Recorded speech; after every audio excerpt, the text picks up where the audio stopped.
Very, very warm good morning to everyone. In fact, and thanks to the ISGF for inviting me for this particular session. In fact, this particular topic itself is very close to us, and we had been working for last so many years, and really struggling how we can really make our system flexible. And there are key challenges, particularly after we had taken up the challenge of RE renewable energy integrations in a large manner. So I'll just quickly give an overview of the sector and tell you why we are worried about it. And then I have a panel of experts here. Incidentally, I will not be continuing with in the entire session, but I am sure that they will be able to address a lot of issues. From the ministry perspective, we are definitely worried about it. And as you rightly said, there are technologies now available. There are things which is in the pipeline, which will be able to address such issues. Very quickly, if I this is the current scenario of the country, and wherein we have an installed capacity of 380 gigawatt. It looks quite good. Even the energy mix seems to be quite lucrative, and as the green pie increasing every day almost, and the pie of black, that is coal-based energy, is decreasing day by day. That's really pretty good. But I'll tell you what is the implications of this. This is how we had been over the years. In fact, earlier we were morely concentrated on the conventional sector, and in particular coal-based generation, because we have plenty of coal resources in the country. And that is how you can see in a few years, particularly in 2012, 13, and 15, 16, as high as 21,000 megawatt coal-based generation was added in a single year. But the moment we changed our focus as a ministry, as a government, that we have to move towards renewable, see what has happened. In fact, what transpired is the green graph started going exponentially high. At the same time, the conventional have started coming down. This is the way the things are moving in terms of renewable. I'll not go into each figures. I'll leave on the presentations. But the point to be noted here is that solar is exponentially going high, and which is driving the entire RE sector to really move in that particular manner. What is going to be the likely capacity, which has been in discussion, and some of you may be knowing these figures as well, is in 22 framework, it will be something like 479.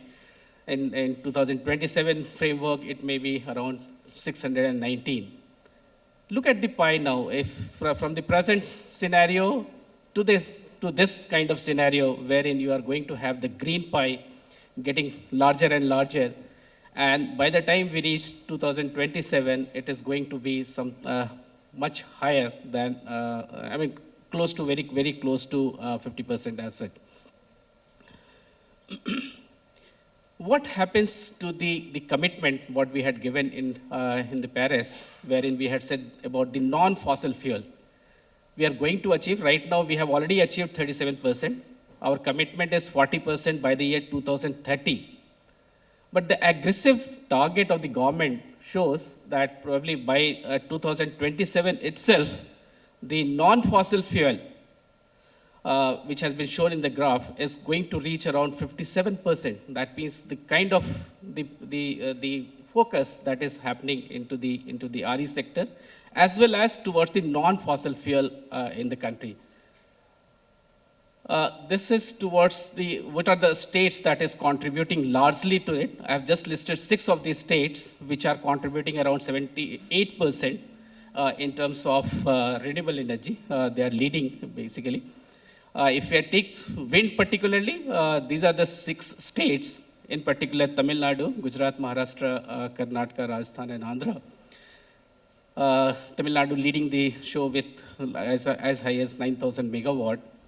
And these 6 states themselves constitutes around 93% of the entire wind kitty. And in terms of solar, again, these are the 6 states which are contributing around 77% of the entire kitty of the solar power power. By and large, I've now come to the characteristic of all these generations. In fact, if you see the solar, by and large, you will see some kind of a flat curve, maybe slightly dipping during the monsoon period. But what happens to the wind? We, in India, the wind is quite seasonal in nature, and it is available mostly between, I mean, could be around May, June, July, August. And by and large, you will see in September, there is a sharp dip. And this is the point of worry which the grid operator, the POSOCO, who is, I can see all of them here sitting, and in fact, one of the director is in the panel itself. From the system operation perspective, this is a key challenge that is going to happen. And think about it, right now we are just at around something like 86 to 87 gigawatt of RE. The moment we reach to that level further, then what is going to be the requirement as such? This is the graph that has been plotted with respect to renewable. Renewable also, if I take all the different sources of renewable energy, then also the graph is going to be like this only. That means there are months wherein I'll not have much of generation from renewables, so I can't depend fully on the renewables solely. This is a variation which has been shown on a daily basis. I just tried to show you two contrast. One is during the non-season, the second is during the peak renewable season. And even during the season, there is a huge variations. What has led to, in terms of the coal, the impact on the coal, if you see the top graph, there is going to be a downside, and what is known as the duck curve, and which, I mean, we are leading towards that kind of duck curve wherein we will be facing a lot of challenges. And in particular, because we have huge seasonality in the RE generation, so this is a phenomenon that is going to be a point of worry, and that is how we need some kind of solutions to this.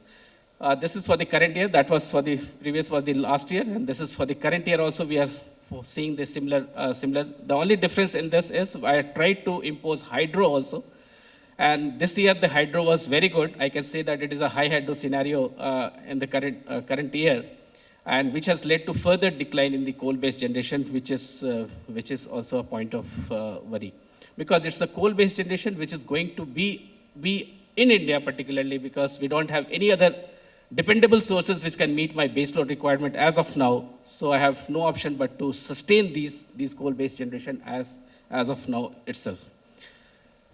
Of course, this I have just tried to show this particular slide, the hierarchy, but the key point here was, since now we are connected with the international side as well, that is Bhutan, Nepal, Bangladesh, and Myanmar. So the grid becomes more challenging from that perspective as well.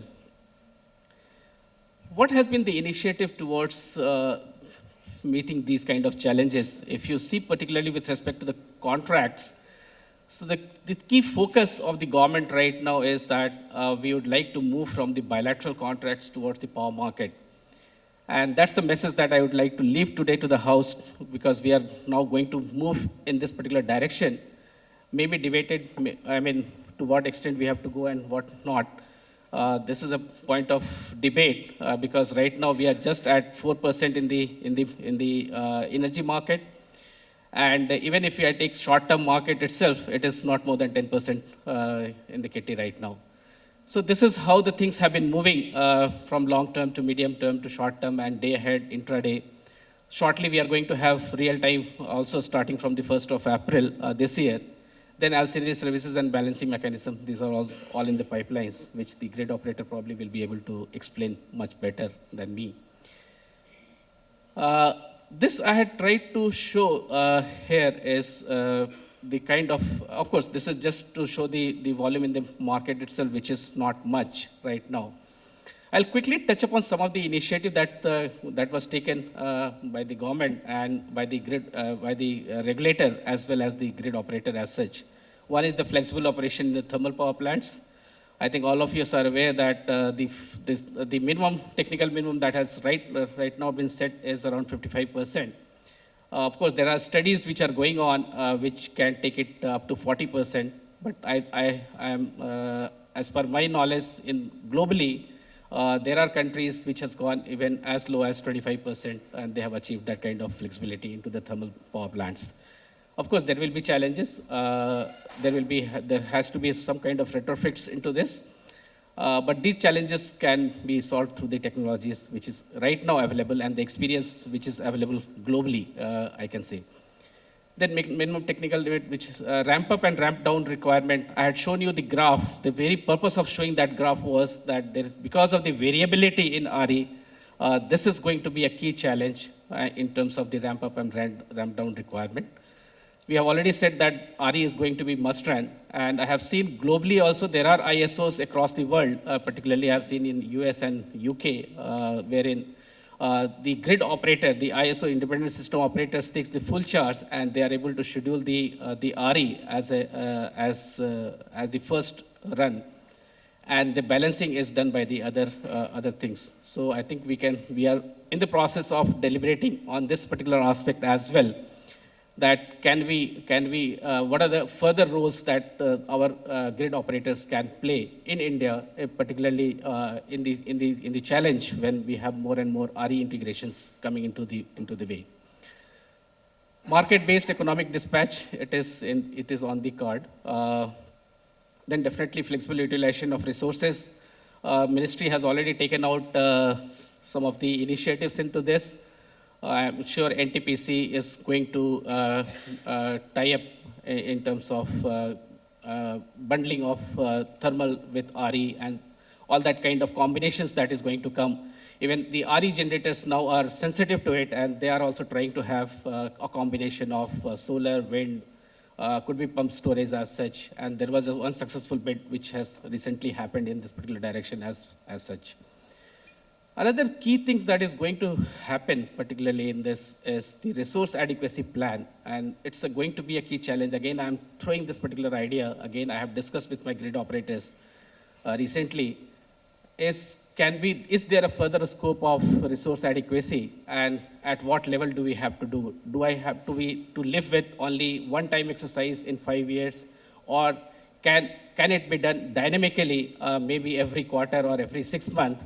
And that kind of decision can be taken on an all-India basis, wherein the grid operators can take up this challenge. Decentralized generation, definitely it is coming up, and more rooftops when it is in the pipeline. Probably we are going to have this kind of challenge in this. And another key initiative, particularly in the agriculture sector, which is a key challenge for all the distribution companies. Agriculture consumers have been, all kinds of tariff distortions, etc., that is happening in this particular sector. So it was thought that why not to have a solarized agriculture pump wherein they themselves are independent and they need not depend on the grid, and they can they can supply to the grid, and they can become some kind of a prosumer. They can come into the category of prosumers. The similar thing is with the microgrid and demand response. Then, virtually we have also initiated a study group, which is right now study what kind of storage could be good for India. Will it be battery storage or pump storage, or could be hydrogen? I really don't know at this stage in what time frame it is going to be integrated into the grid, because as of now, definitely it looks that the grid is having much more generation than what is required as per the demand. Maybe in 3 years, 4 years, 5 years, we may have to think about some kind of system, some kind of a storage technology, which needs to be integrated into the grid. So these are some of the possible applications. So what I have tried to give you is the problems, not the solutions, because we are struggling at this stage with the kind of the problems that is there because of the large-scale integration. And we are committed, as we can say from the government side, and we really want that we transform our power sector. We go towards more and more green. Definitely the challenges needs to be addressed, and I'm sure that my panelists here will be able to address some of your queries and some of the questions that you have. I'm extremely sorry that I have to leave because there is an urgent meeting which has been called by the minister. So I'll kindly excuse me for that. Thank you so much.